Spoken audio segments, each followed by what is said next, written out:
Todo mundo tem acompanhado que a democracia na América Latina e no mundo tem passado por dificuldades por conta da ascensão de movimentos extremos ligados à direita. Apesar de todo o contexto político que o mundo tem vivido, a gente que defende a democracia, que defende a igualdade social, a igualdade política e também o antagonismo político, estamos lutando para que figuras que não respeitem esse tipo de cenário sejam presas e punidas. Por que a gente luta por isso? Para que não aconteça o que aconteceu ontem na Argentina e que felizmente o resultado não foi o pior possível, onde um brasileiro que vive na Argentina há muitos anos, chamado Fernando Andrés Sabag, tentou tirar a vida da Cristina Kirchner. O motivo? Ele se considera um neonazista e não apoia o governo da Cristina Kirchner nem do Alberto Fernandes. E a gente tem conseguido observar, inclusive com isso, toda a ascensão do ódio que a extrema-direita tem propagado na América. Aqui no Brasil, na Argentina, na Bolívia, na Colômbia e em outros lugares, não só da América, como do mundo também. A gente vai entrar nesse tema aqui hoje porque a Jovem Pan foi discutir esse tema e, além de relativizar o que tinha acontecido, ouvimos o Paulo Figueiredo mais uma vez dizer que o nazismo era um movimento de esquerda. Se o Fernando Andrés Sabag tentou tirar a vida da Cristina Kirchner e tinha no braço um sol negro tatuado, poderíamos ficar tranquilos então, a direita poderia ficar tranquila, né, entre aspas, que ele era de esquerda, porque o nazismo era de esquerda. Eu vou falar um pouco sobre essa questão da Cristina Kirchner e vou mandar mais uma vez um recado aqui ao Ministério Público, ao STF, que ou vocês tomam alguma atitude em relação aos crimes que têm sido cometidos diariamente na internet e na TV, na Jovem Pan, ou a gente vai ver esse cenário que está acontecendo lá se replicando muito pior aqui. A gente já teve recentemente o caso do Marcelo Arruda, que foi morto basicamente porque apoia Lula, e um policial penal entrou lá gritando aqui é mito, porra, e disparou nele. Bora falar um pouco mais sobre isso aqui, porque estão dizendo que foi armado, que não foi isso que aconteceu, e calma, não é que estão dizendo em qualquer lugar. A extrema-direita brasileira está dizendo que o que aconteceu foi armado porque a Cristina Kirchner, após o ato, voltou a dar autógrafos e tirar fotos. Eles ignoraram o fato de que ela poderia estar em choque. E também ignoraram o fato de que há 2 dias atrás, uma pessoa na rua fingiu jogar uma pedra no presidente Bolsonaro e ele não parou a motociata. Ele continuou a motociata. Será que foi armada então também ali o pedestre que iria jogar uma pedra no Bolsonaro? Bora falar um pouco mais sobre isso aqui, porque eu acho que existe um limite para tudo. E a Jovem Pan, em especial, tem passado dos limites há muito tempo. Ou as autoridades jurídicas fazem alguma coisa, ou essa organização criminosa disfarçada ali de canal de TV. E quando eu falo organização criminosa, porque mais de 4 pessoas em programas ali frequentes disseminam informações falsas, criminosas, que trazem na sociedade o ódio. Na Argentina é a mesma coisa com a ascensão dos movimentos extremistas que tem por lá. Mas bora falar aqui um pouco sobre essa situação da Cristina Kirchner. Se tem tatuagem de nazista, é de esquerda, não é de direita. Então, nazismo, nacional-socialismo é um movimento de esquerda, não é um movimento de direita. Isso, Guga, por favor, pra gente finalizar, vamos lá. Pois bem, meu povo, antes de seguir esse vídeo, eu queria pedir a vocês que deixassem like no começo do vídeo, porque se deixar lá pro final, você esquece. E queria pedir a você também, se puder colaborar com o nosso trabalho, que seja membro do canal, o apoiador. É uma das maneiras que vocês têm de manter esse canal aqui existindo de forma independente. E se puder colaborar com o nosso canal, sendo também um colaborador por Pix, o Pix do nosso canal é esse que vocês estão vendo aqui. Hoje muita gente acordou sabendo que a vice-presidente da Argentina, Cristina Kirchner, foi vítima de um atentado ontem promovido por um brasileiro chamado Fernando Andrés Sabag, que é apoiador de movimentos extremistas de direita, segue perfis que condenam o comunismo, perfis de ocultismo ligados ali ao neonazismo e páginas também que utilizam o neonazismo como sua fonte de origem. Ele tem tatuado também em um dos cotovelos o sol negro, que é um dos símbolos implementado ali no nazismo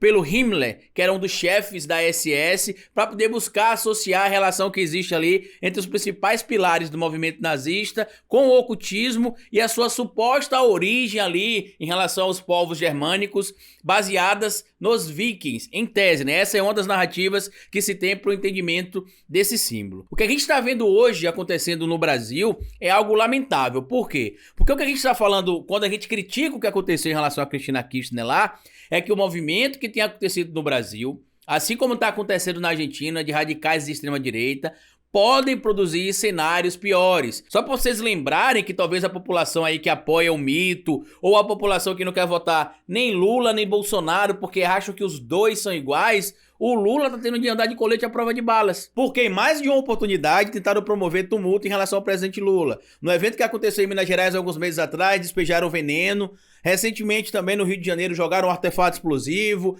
fecharam o carro dele em uma universidade do interior. No passado recente, 2018, atiraram na comitiva dele, 2017, 2018, atiraram na comitiva do presidente Lula que estava circulando no Brasil, a caravana, do presidente Lula que estava circulando no Brasil. Ele não estava no ônibus no momento, mas dispararam contra a comitiva dele que estava ali. O Marcelo Arruda recentemente foi morto, basicamente porque estava fazendo uma festa com a ideologia de esquerda e em homenagem ao presidente Lula. Então o que a gente está condenando nesse momento é essa extrema-direita e a sua ascensão, que tem acontecido não só no Brasil, não só na Argentina, não só na Bolívia, não só na Colômbia, mas em todo o mundo. A extrema-direita está em ascensão porque parte das cortes jurídicas do mundo ficam com o olho tapado e o outro aberto. Ou seja, veem aquilo que querem e ignoram aquilo que não querem ver. Porque diariamente, por exemplo, a Jovem Pan dissemina conteúdo que funciona como a gente chama aqui de apito de cachorro para a extrema-direita e nada acontece. Eu estava agora há pouco assistindo, por exemplo, o Morning Show, que é um programa que meu amigo Guga Noblar participa,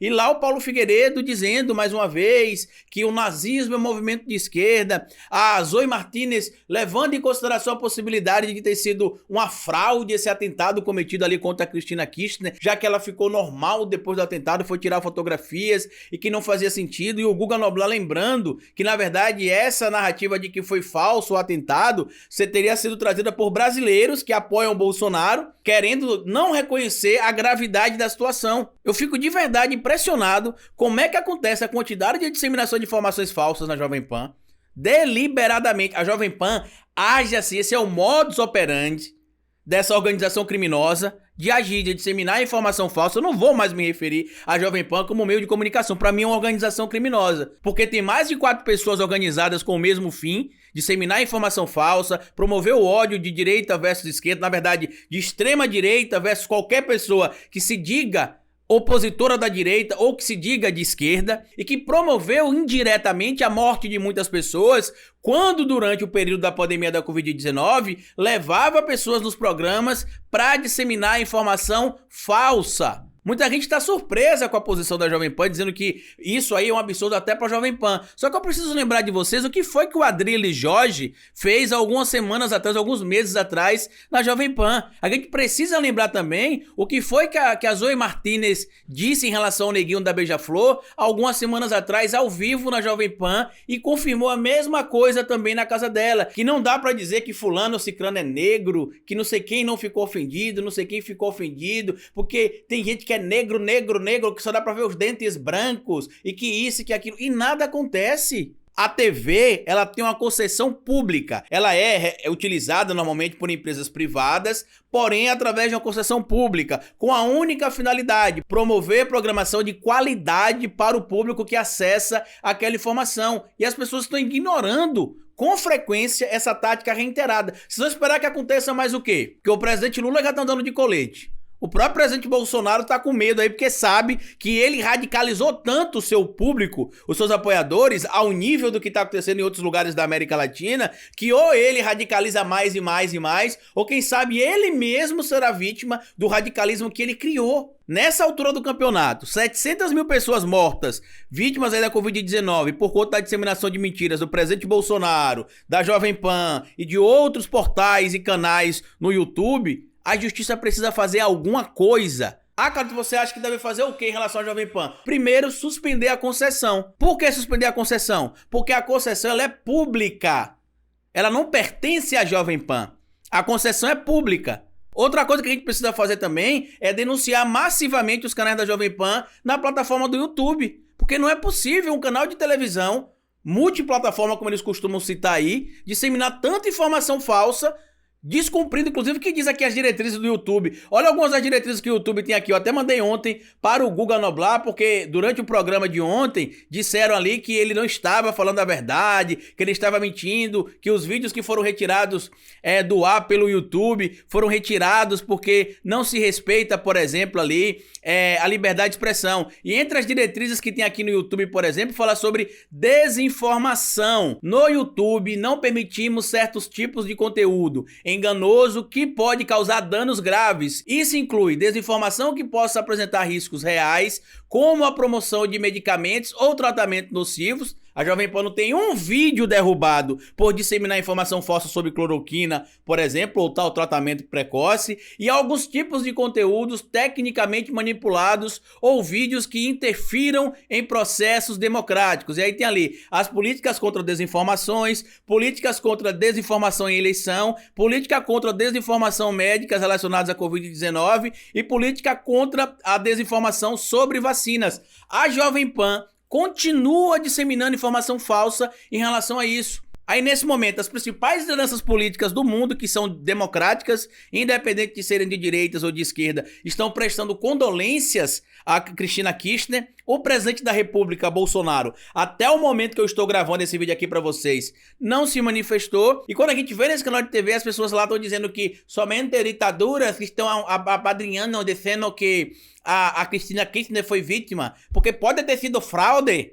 Pode ter sido fraude. Como é que as autoridades brasileiras permitem que isso aconteça sem nenhum tipo de punição? Como é que o YouTube, que pune aí pessoas por disseminar informações corretas em muitas das vezes aí, acaba derrubando o canal da pessoa por denúncias e não pune a Jovem Pan ou não pune figuras como essas, por exemplo? O vídeo aqui era para falar apenas da situação envolvendo o atentado contra a Cristina Kirchner, que é algo grave contra a democracia da América Latina. Uma vice-presidente que foi eleita de forma democrática. A gente viu o que aconteceu na Bolívia com o Evo Morales, vimos o que aconteceu recentemente com a comitiva do Gustavo Petro na Colômbia. Estamos vendo o que tem acontecido em relação ao presidente Lula, que teve de aumentar ao máximo a sua segurança, porque segundo a própria Polícia Federal, o risco do presidente, numa linha que vai de 0 a 5, o risco do presidente Lula sofrer algum tipo de ataque ou algum tipo de violência contra si é o maior de todos, é o nível 5. Então, se vocês estão achando que tudo isso é normal, e as autoridades públicas veem a Jovem Pan disseminando algo em relação ao nosso próprio país, que tem como principal objetivo ali promover a desinformação deliberada, sinceramente, meus amigos, a gente tem de desistir de tudo. De tudo. Porque não é possível. Tentar entender que o YouTube não ignora esse tipo de conteúdo, a gente até tenta entender, porque é muito interessante financeiramente pro YouTube ter essa emissora lá, porque traz muita monetização. Então a gente até tenta entender, não, o YouTube é uma plataforma privada, beleza, mas as autoridades públicas, cadê o CONAR pra agir? Cadê os órgãos públicos, o Ministério Público de São Paulo, que é onde tá a Jovem Pan, o Ministério Público Federal também? Isso não é brincadeira, não. O Guga tá lá falando que o rapaz tinha uma esteira, um sol negro no braço, né, que representava ali um símbolo do nazismo, né, um dos símbolos do movimento nazista. E ele fala assim, o Paulo Figueiredo, se tinha uma estrela negra, se tinha um símbolo nazista, era de esquerda. E simplesmente o Paulo Matias, a Paulinha Carvalho, ignoram isso. Ignoram. Sobre o nazismo ser de direita ou de esquerda, não tem discussão acadêmica sobre isso. É uma concessão que todo mundo sabe. O movimento nazista é um movimento de extrema direita. Tanto que no mundo, os indivíduos que se enxergam como extremistas de direita ou neonazistas apoiam normalmente figuras ligadas a tal extrema direita. Aqui no Brasil, por exemplo, os movimentos neonazistas apoiam quem? O Lula ou o Bolsonaro? Fica aqui as minhas condolências à senhora Cristina Kirchner pelo ocorrido. Tá? O povo foi pra rua, inclusive, se manifestar já ontem na Argentina. Isso deveria estar acontecendo no Brasil também, quando acontecer essas ameaças que a gente sofre, para que esse povo fascista entenda que a gente não tem medo deles, que a gente não vai baixar a cabeça pra eles, que eles são minoria e que se a gente se curvar pra eles sem nenhum tipo de resistência democrática, que inclusive inclui o protesto, inclui as manifestações, eles vão achar que eles são donos da narrativa. Gente, aconteceu recentemente lá no Japão um ataque também. Essa onda de extremismo no mundo não tem afetado só o Brasil entre Lula e Bolsonaro, não tem afetado só a Argentina entre o Fernandes, a Kirchner e o Macri, não tem afetado só os Estados Unidos entre o Trump e o Biden, tem afetado o mundo, porque é um bandido, e a gente pode chamar assim agora porque a gente já sabe que ele roubou documentos do Estado americano, né, o Trump, ajudou, junto com o Steve Bannon, a promover a desinformação de forma deliberada e sistemática através de uma empresa de análises técnicas que utilizava ali redes sociais para poder traçar o perfil dos possíveis eleitores e manipular essa população de acordo com os interesses de cada político em cada região do globo. Na Inglaterra, a gente viu também a ascensão de grupos ligados à extrema-direita, viu o discurso que se tinha até pouco tempo atrás o Boris Johnson, por exemplo, que estava à frente da cadeira de primeiro-ministro lá no Reino Unido. Então a gente precisa acordar, as autoridades públicas precisam fazer alguma coisa. Não dá para ignorar isso. O que aconteceu lá na Argentina pode acontecer no Brasil amanhã. Ou com Lula, ou com o Ciro, ou com a Simone Tebet, ou com a Soraya Tronic, a gente não sabe. Já aconteceu com Marcelo Arruda. Reflitam sobre isso, tá bom? Compartilhe esse vídeo com outras pessoas se vocês puderem, se inscrevam no canal, deixa like, me siga nas plataformas digitais, em especial no Facebook. E lembrem vocês o porquê que a gente não pode baixar a cabeça para esse povo. Por causa disso, eles estão querendo que a gente tenha medo deles, que a gente baixe a cabeça para eles, para que eles tentem implementar a ditadura do ódio e do medo, e vocês não conseguirão, tá bom? Compartilhe o vídeo, porque como eu sempre digo aqui no final de cada vídeo para vocês, cabeça vazia é oficina para Bolsonaro.